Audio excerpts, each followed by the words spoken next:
Good afternoon. We had, I guess, maybe a slow start. It is Sunday morning. Bit of breakfast and coffee on the deck for the morning. It was a beautiful morning. Then I had to get right into making some bags that I had ordered throughout the week last week. I was busy spraying all week and I had to haul a couple loads of barley over to the neighbor. So I did finish up the Liberty last night for one of the neighbors to the west of us. So I got the Liberty quarters of my own that I wanted to spray, plus all the stuff that the neighbors wanted to get done. Now I want to switch over and do my wheat. So with that, as you can imagine, the chemical you spray on your canola may or may not be very detrimental to your wheat, right? Most likely it's going to be. So you want to make sure your sprayer is cleaned out. And with the miles of hose, you know, 1-inch hose, 2-inch hose, 1.5-inch hose, whatever. I mean, there's just hoses all over this thing. You want to give it a good flush. I usually do 3 through my clean rinse tank, 3 flushes through the whole system. That's the whole booms, tank rinse nozzles, agitator nozzles, all of that stuff. You want to be very careful. The other thing you got to do, turn all these nozzles. So this sprayer came with the 5-way nozzle body thing. We only have 2 because we're not that scientific.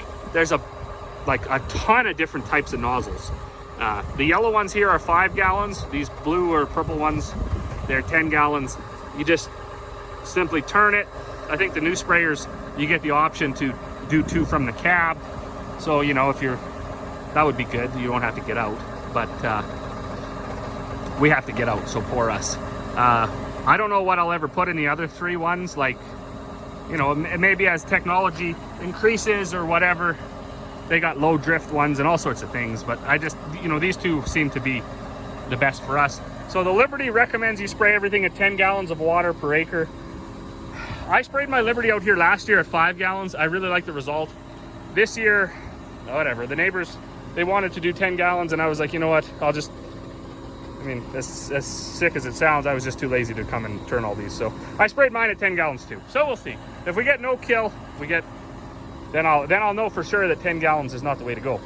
But my wheat, I'm definitely going to spray at 5 gallons. We've had always better results on our farm with less water. That's totally contradicting what they tell you. All your chem salesmen, all your agronomists, they're all going to tell you twice the water, twice the kill. Well, I can tell you, we upgraded from our sprayer 72-foot, 400-gallon tank, old sprayer into this. We always had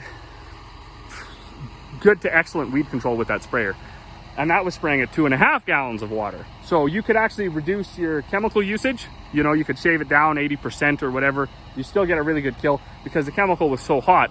So now you're putting you're putting quite a bit less chemical on with the water, and they say just the fact that there's so much volume, it's going to do a better job or the same job. I don't know, I don't buy it. The neighbor, we were joking about it, and you know, he said the solution to pollution is dilution. So if you put all the chemical in and you spray it at 2.5 gallons, that's pretty hot. There's a lot of chemical in there. If you spray at 10 gallons, that's 4 times as much water with the same amount of chemical. So you can assume it's diluted down 4 times. And they tell you that you can't dilute down the chemical. I don't know the theory behind that. You can dilute down anything, so why couldn't you dilute down chemical? But they've got everybody here basically sold. The more water, the better. I'm never going to go over 10 gallons ever. Last year, as I said, I sprayed my Liberty at 5 gallons. I loved it. It was great. You had to haul way less water. I know some of the bigger farms around here, you talk to those guys. Yeah, they're not buying the 10 gallons either. And they're not buying it because they don't have time to haul that much water, right? Like you need a tanker truck to keep up to these things if you're spraying 10, 15, 20 gallons an acre. If you're spraying, the one big farm around here, they were spraying, I think they were spraying like 4 or something, because, and I don't know why 4, but there's just, whatever, maybe they had a bigger, whatever, the math worked out, that's what they were spraying, they were happy with that. So right now we're gonna hop in the old buggy and we're gonna run out, check the wheat. It's gotta have about 4 or 5 leaves on it before it's worthwhile spraying, because you don't wanna jump the gun, or else you're gonna be doing this again in 2 weeks. And at 30 bucks an acre, 600 acres, you know, you don't want to be spending that money again.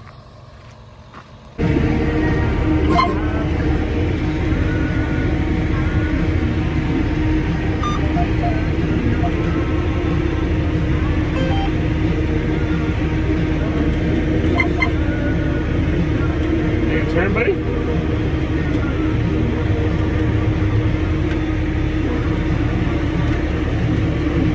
Oh, you turn back the other way.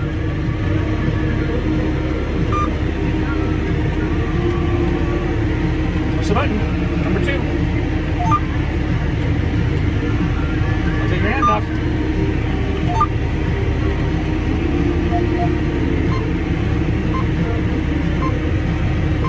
Now push it.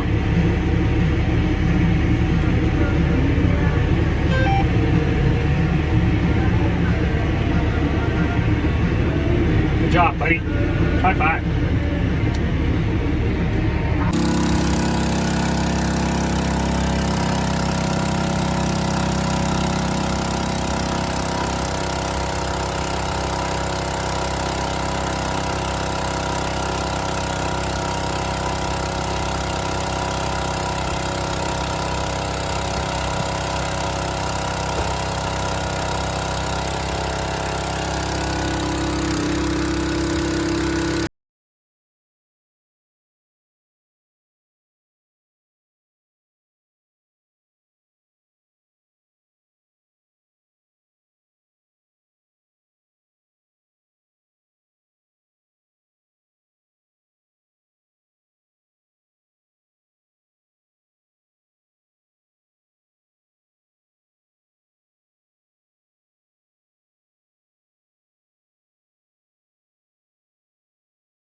So she's 5 o'clock in the morning, and yeah, not good.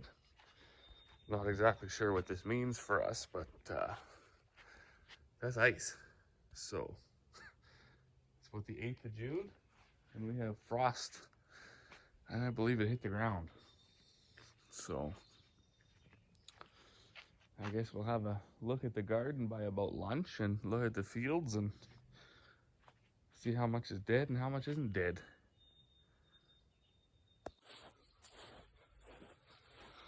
So yes, further assessment. She's cold. That's frost. So, geez, I don't know what that means for. I don't know what that means for. Oh boy.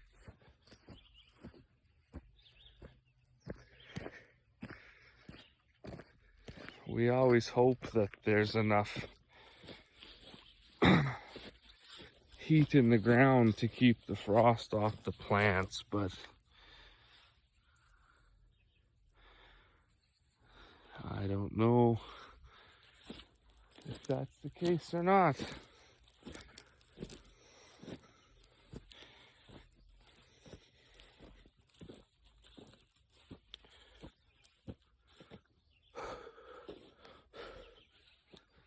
So I sprayed this yesterday.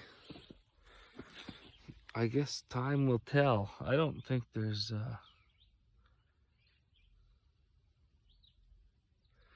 I don't think the frost touched the ground out in the field, which doesn't make a lot of sense. I realize that, but you gotta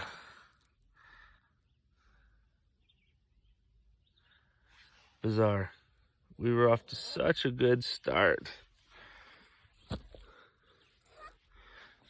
Such a good start. But you usually can tell in the garden if you got too much damage. So, but you know, there's frost on the shingles, there's frost on the car, and there's frost on the floaties. So we will see.